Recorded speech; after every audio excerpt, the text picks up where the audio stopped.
Hello and welcome to Time Between Times storytelling with me, Owen Staton. Welcome once again, welcome home, welcome back, wherever you are.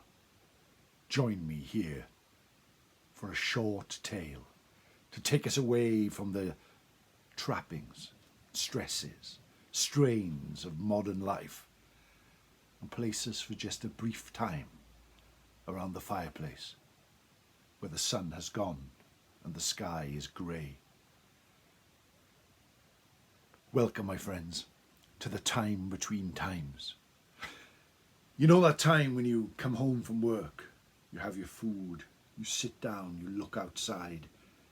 It's not quite night, it's not quite day, but the sun has gone and the sky is grey. That is the time between times. The time when the veil between our world and the fairy world grows wafer thin. So thin that for just a few moments you can reach into their realm. Or for a few moments they can reach into ours. The time between times. The time when people see ghosts. The time that people see fairies. The time that people see lights in the sky. The time of stories. So join me wherever you are. Sit back, relax.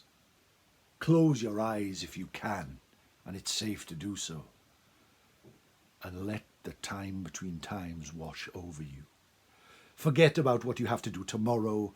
Forget about what you have to do later on. Just live in the moment. Hear the cracking of the fire. Far away there are many dangers. The howl of wolves, the growl of bears.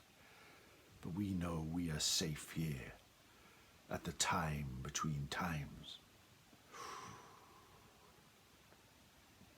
Today I'm going to tell you a tale, a dark tale, a frightening tale. A tale that happened not long from here. Along the coast of Wales there are many haunted locations. There are many dark places. There are many places where the sun only shines for an hour a day, and then at the height of midsummer. But this place is not one of those. I'm going to talk about Margam Park. I'm going to talk about the great castle in Margam, built by the Talbots back in the 1840s. Great towers that stretch to the sky, stonework that stands strong and true to this day, built by the Talbots. But many people, when you approach the castle, looking at the great stone stairs that run up towards it, and see its facade and its windows that have long been empty, since a great fire took all the trappings within, have seen in the window above a white lady who walks and glides back and forth, looking out from the castle as if she is imprisoned there, looking out at those of us that have freedom to walk and come and go, looking at something that maybe she can never have. But today's story is not her tale. Today is the tale of another ghost of Margam, another ghost who lives nearby or resides nearby. For just down those great stone steps from the great castle in Margam is the ruins of the abbey, the Cistercian abbey, that has long been deserted. Ever since Henry VIII, the great king, wished to break from Rome and took away all the abbeys, it is now but a stone shadow of its former self. But recently, maybe one of its residents has been seen on more than one occasion. Many years ago, when the abbey was at its zenith, when people would come from miles around to taste the vegetables and fruit that it grew, to hear the prayers inside the abbey, the brothers made their way back and forth, up and down. There they were, day after day, worshipping God. One of the monks was famous, for probably not all the right reasons. His name was Twm Culwydd Teg, Twm of the fair lies, and it was said that Twm could see into the future. He would sit on the wall outside the grange and look off into the forest. Many times people would see him, almost as if he was looking at something that could not be seen, something beyond the veil into the other world. People from the local town would make fun of him. People from the local town would often throw stones at him. Sometimes he was not welcome in places nearby. But often when someone wanted to know the future, they would ask Tum what lies he would tell today. And this story is of one such occasion where just that happened. It was the time between times, the time when it was neither night nor day, but the sun had gone and the sky was grey. And Tum sat on a wall outside the grange of the abbey. The place was bustling. The brothers were headed for prayer. And Tum sat looking at the forest.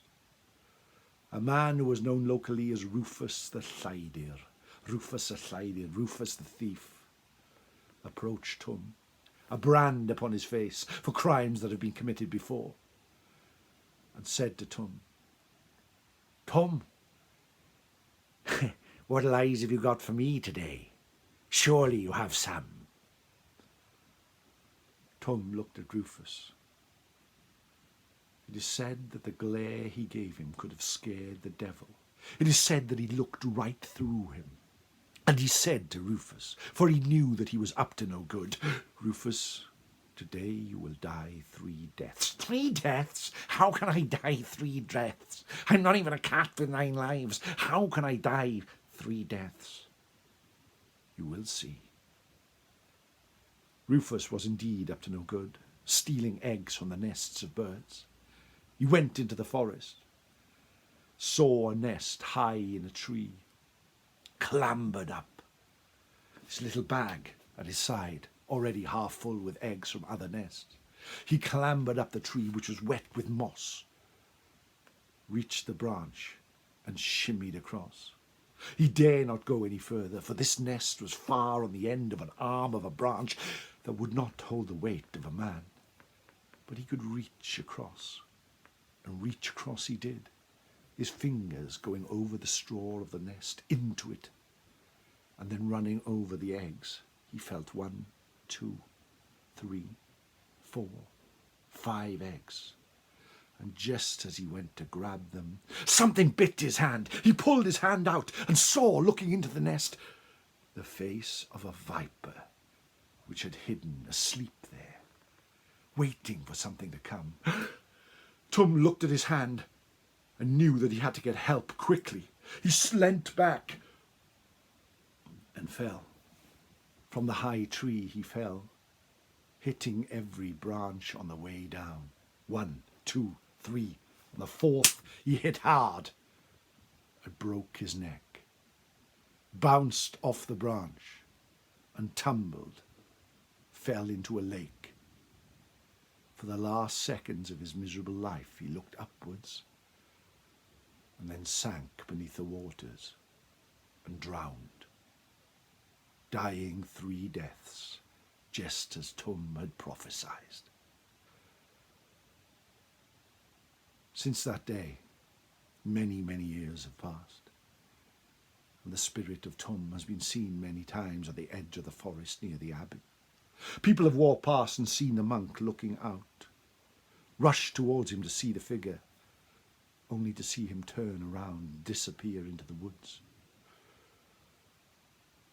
Most disturbing of all is that some people have been approached by Tum. Witnesses have seen him whispering in their ear. What he says is known only to them. But know this, that many who have received his messages do not live long. Maybe he is giving them some prophecy of the future. That we will never know. And that, my friends, is the tale of Tum Celwydd Teg, Tum of the Fair Lies. Margam is a beautiful place. A visit is always welcome.